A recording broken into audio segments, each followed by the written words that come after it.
Hari Om, welcome to Sumesh veg kitchen. இன்றைக்கி நம்ம பார்க்க போகிறது ஆந்திரா ஹோட்டல் ஸ்டைல் நிலக்கடலை சட்னிங்க. ரொம்ப டேஸ்ட்டாக இருக்கும். இப்போ பாருங்கள், இப்போ நான் நிலக்கடலை போட்டிருக்கேன். இது ரொம்ப வறுபடக்கூடாது. அதனோட ஸ்டேஜ் காமிக்கிறேன் பாருங்கள். 50% தான். இப்போ வந்து பாருங்கள், இப்படி எடுத்தால் கொஞ்சம் ஆறிச்சுன்னா தோல் இப்படி உறிஞ்சி வரணுங்க.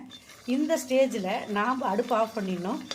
அதே சமயத்தில் இப்போ பாருங்கள், பச்சை மிளகாய் 2 போட்டிருக்கேங்க. அதுக்கு அதை நம்ம அப்படியே வேக வச்சு எடுத்துக்கொடுங்க. இப்போ இந்த வேக வச்ச பச்சை மிளகாய் இருக்குதுங்களா, அது நம்ம இப்போ எடுத்துடலாம். நம்ம எடுத்துட்டு இதை பாருங்கள், இந்த மிக்சி ஜாரில் போட்டுடலாம். அதே சமயத்தில் நிலக்கடலையே தோல் எடுக்க தேவையில்லைங்க. இதை பாருங்கள், ஆறுனதுக்கப்புறம் எடுக்கிறேன் நான். தோல் வந்துருச்சு. ஒரு 50-60% வெந்தால் போதும். அப்போ தான் இதெல்லாம் டேஸ்ட்டாக இருக்குங்க. இப்போ எடுத்து இதில் போட்டுடலாம். இதில் பாருங்கள், உப்பு, கொஞ்சம் வெல்லம், சரிங்களா? இப்போ இது சேர்த்துடலாம். இதில் சின்னதாக ஒரே ஒரு காஞ்ச மிளகாய், அதை நம்ம போட்டுடலாம். இஞ்சி 1 போடலாம். ஒரே ஒரு பல்லு பூண்டு போடலாம். இப்போ பாருங்கள், இதில் இஞ்சி ஒரு துண்டு, பூண்டு, கொத்தமல்லி, கருவேப்பிலை 2 போட்டாச்சு. இப்போ கொஞ்சமாக தண்ணி விட்டு நம்ம அரைச்சிக்கலாங்க. உப்பு போட்டாச்சு, எல்லாம் போட்டாச்சு. அரைச்சிக்கிட்டு தாளிச்சிடலாம். இப்போ பாருங்கள், மிக்சி போட்டாச்சு. சூப்பராக தயாராகிடுச்சிங்க. ரொம்ப டேஸ்ட்டாக இருக்குது. புளிப்பு கூட தேவையில்லைங்க. புளி வேணும்னா போட்டுக்கலாம், நான் போடலை.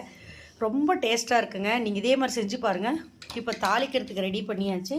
இப்போ பாருங்கள், இதில் கடுகு, உளுத்தம்பருப்பு, சீரகம் போடுறேன். நல்லா பொரிஞ்சிருச்சு. இப்போ பாருங்கள், இது மேலே விட்டுறலாம். இதை ஒரு இதில் கழட்டி காமிச்சிட்றேன்.